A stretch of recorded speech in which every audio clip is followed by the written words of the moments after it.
Hej og velkommen til min unboxing af min Kokua Jumper. Den er kommet, og det er jeg noget spændt på, så lad os se på det. Jeg har ikke haft pakket den op endnu. Jeg har kun lige fået løsnet tapen, så lad os se på det.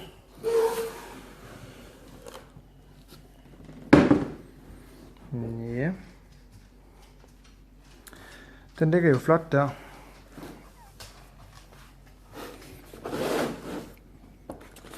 Hvad står der her? Bum bum bum bum bum. Ja. Yeah. Det skal være et stykke grøn Kokua-cykel. Det ser virkelig lækkert ud. Det må jeg sige. Big Apple Balloon Tires. 2 styk. Det var meget heldigt.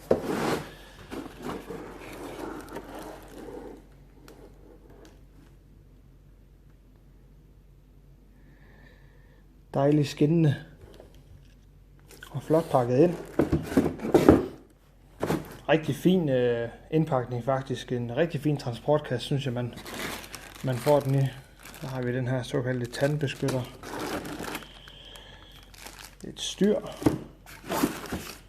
Selve stellet. Sadel 1 med en lille sadelpind. Og sadelpind nummer 2 til de lidt større børn. Jeg pakker lige ud, og så tager vi den derfra. Så har vi fået pakket ud. Al pappen er taget af. Og det ser virkelig godt ud. Det må jeg sige. Super frisk farve, den her limegrøn her. Den står bare knivskarpt. Det må jeg virkelig sige. Super fed. Virkelig, virkelig flot. Og de andre dele her. Den er virkelig fin. Og sadlen, den er også i super fin kvalitet. Meget fin. Og hjulene fra før.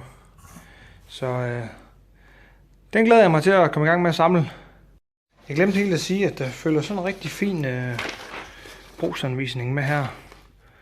Om hvordan det hele det skal samles, og hvad udstyr man skal bruge. Så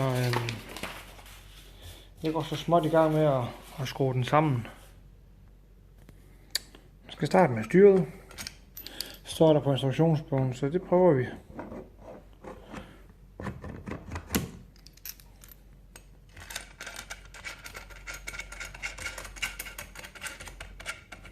Jeg kan mærke, at det er sådan her lige let smurt ind i olie, så det er jo rigtig, rigtig fint.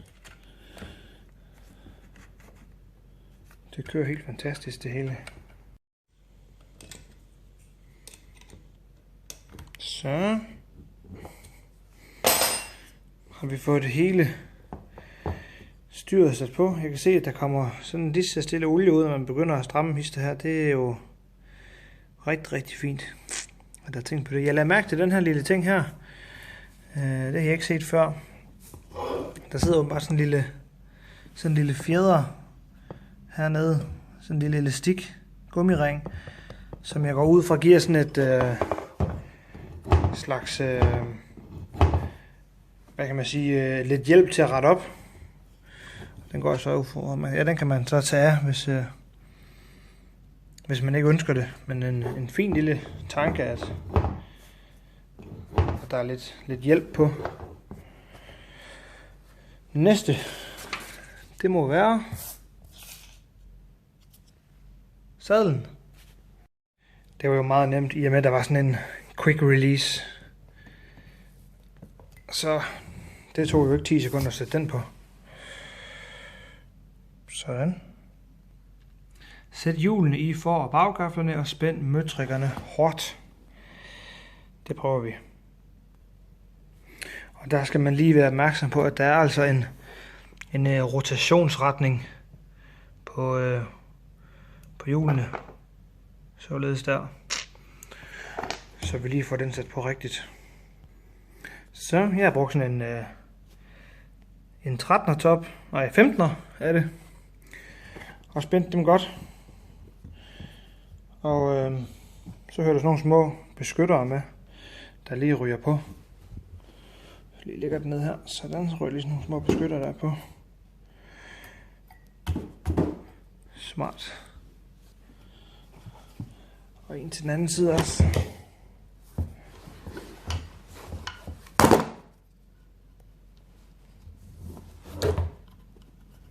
Så, det er ikke så nemt at gøre med en hånd det her, så I må lige undskylde, at det hele hakker lidt. Jeg skal jo lige tænde og slukke kameraet en gang imellem, så jeg kan bruge begge hænder. Så, det var baghjulet. Videre til forhjulet. Så, det var forhjulet.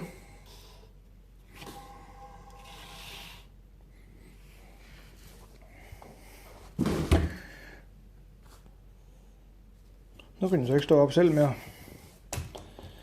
Det eneste vi så mangler, det er faktisk den her Horsens. Se om jeg kan sætte den på med en hånd. Det er jo sådan en lille neopren.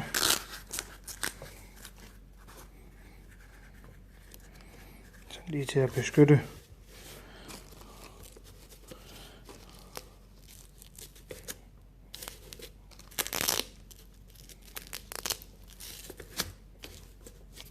Så et styks færdigsamlet Kokua jumper.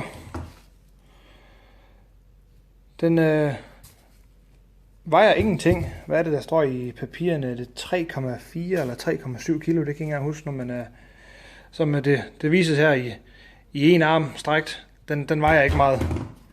Det gør den virkelig ikke. Den er rigtig fed, synes jeg. Det må jeg sige, den oser af kvalitet. Men igen, til prisen, så skulle den også virkelig ose af kvalitet. Det er en meget dyr cykel i forhold til dens,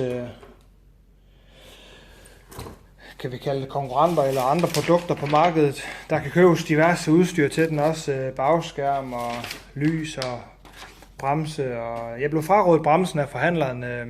En forbremse til sådan en bitte cykel her til så små børn, der skal cykle på sådan en, det er ikke godt. De bliver forvirret, fik jeg at vide, så spar bremsen væk. Ja, prisen den, hvis vi lige kan få den til der. Ja, det er sgu mange penge. Det er der vist ingen tvivl om. Og hvad er det med det her? Ja, men se nu. Det er svært at se, når jeg her med en hånd prøver at få den til at fjedre lidt, men den fjeder meget, meget fint.